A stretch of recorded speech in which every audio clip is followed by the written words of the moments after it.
It's Brian Wilson, Larry Connor taking some vacation time, and our friend Lisa Booth is here. She is a conservative strategist. She is a contributor to the Washington Examiner and the president of High Noon Strategies. Good morning. Hi, Brian. Good morning. It's good to have you here. Joining us on the line right now, the former chairman of the House Intelligence Committee, a good friend of this program, former Congressman Mike Rogers. Good morning, Congressman. Good morning, sir. How are you, Brian? We're good. We got lots of stuff to talk about, and I'd love to tap into your expertise about this. Let's start, if we could, with Belgium. The new information here is that 9 people have been arrested after raids across Brussels, but we now know that 4 Americans were among those who had died in the attacks, and it would appear that perhaps there was an attempt to go at sort of Western targets there in Brussels. For example, it took place near the American airline desk there at the airport, near a Starbucks in the metro station. What should we draw from all this? Well, I mean, other than they are alive and well, they being ISIS and ISIS prepared targets are alive and well, which is why the State Department, by the way, Brian, came out pretty almost immediately, and I had never really seen this, that said they are planning attacks across Europe, at least in the near term. We issue a travel warning. When the State Department says you're planning attacks, that means there's lots of intelligence out there that says they're targeting these kinds of places where they're going to be high traffic, places like airports, places, as you saw in Paris, at a concert, at a soccer stadium. So this means that there's more to come, or at least the ISIS folks want there to be more to come. Congressman, I have a question about the failure to assimilate. So you look at what's going on in Europe right now, you look what's going on in Belgium, and, Belgium has more terrorists per capita, I believe, fighting at ISIS. The bulk of them are coming from this neighborhood, Molenbeek, where you've got, second generation, third generation Muslim immigrants that have come in that have not assimilated.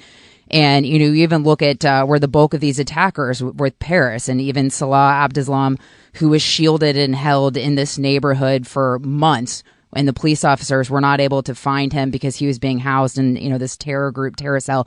How big of a problem is the failure to assimilate, and how does it come into play with radicalization? Well, it's huge, but it's huge all across Europe. Great Britain has this problem with Pakistani neighborhoods. The French certainly have this problem in France, in certain pockets across France, where they tend to, the Muslims congregated, they didn't feel part of a broader community, didn't feel part of the broader culture, and same in Brussels. And you're finding the same thing now in Germany as well. So it's a huge and significant problem. One of the reasons the United States has been, I think, as successful about not having the sheer number of terrorist attacks here at home is because of assimilation. They're welcomed in the community. They tend not to live in these isolated communities in the United States. They're engaged in commerce and education and other things. And that brings you as a part of a broader culture, and it's not impervious to problems, but it is, I think, advantageous to us to have Muslims in those communities bought into the culture of the United States, and then provide help and assistance when they see these folks. Not perfect, obviously. That the two differences are very stark. I'm getting the impression that here in this country that police organizations have been put on a higher state of alert. It feels that way. I mean, because all of a sudden you're starting to see them, the signs out on the highway. If you see something, say something. I mean, those are things we should think about all the time. But is this just a coincidence because we have seen this activity in Brussels, or do you think that in America that law enforcement are on a higher state of alert because they know something?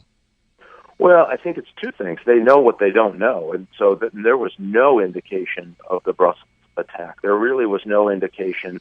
I shouldn't say no indication. There were some indicators that something was going on, and so the European intelligence services had some notion that there was some planning, but didn't know exactly what it is. Matter of fact, a few days before, there was a false alarm evacuation of the U.S. ambassador, as I understand it, at a conference that was in Brussels. And so, they kind of had an idea that something was going on. They just couldn't put their finger on it. I think the United States is the same way. They didn't have a clue what was going to happen out in California. And so now they're a little nervous that there's a stream of information that they're not getting. And I think you're seeing, because of the level of activity you see in Europe, I think our law enforcement communities here are saying, hey, we better ramp this up because we're just not sure what we're not seeing.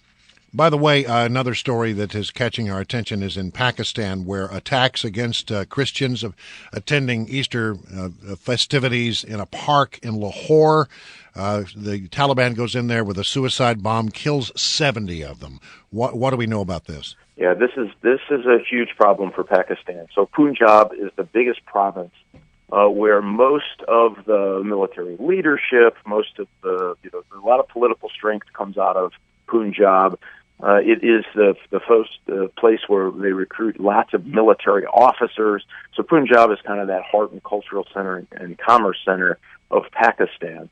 And to go into Lahore was a very serious message they were trying to say. And this is a group that used to be with the Taliban, and they pledged their allegiance last year to the Islamic State.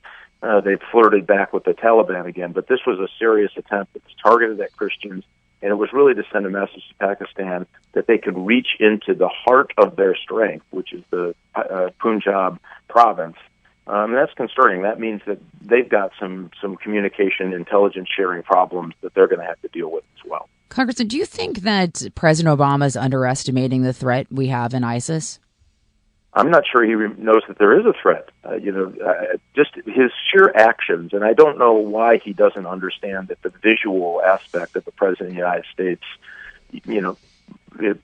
eating peanuts and beer and interviewed by ESPN at a baseball game in Cuba doesn't send the wrong message, both to his allies, to Americans, and to our adversaries. It just tells me that he has no appreciation or really concern. I really do believe his thought is, hey, this is something we're going to have to live with. We have terrorist attacks. It's kind of the way it is. We'll work our way through it. By the way, I'll see you in Argentina for the tango. I mean, I really think he completely misses the gravity of the event and what he needs to do to be engaged in its solution. And that's what concerns me most. We'll have to leave it right there. Congressman Mike Rogers, former chairman of the House Intelligence Committee, always a pleasure to have you. Thank you so much. Thank you.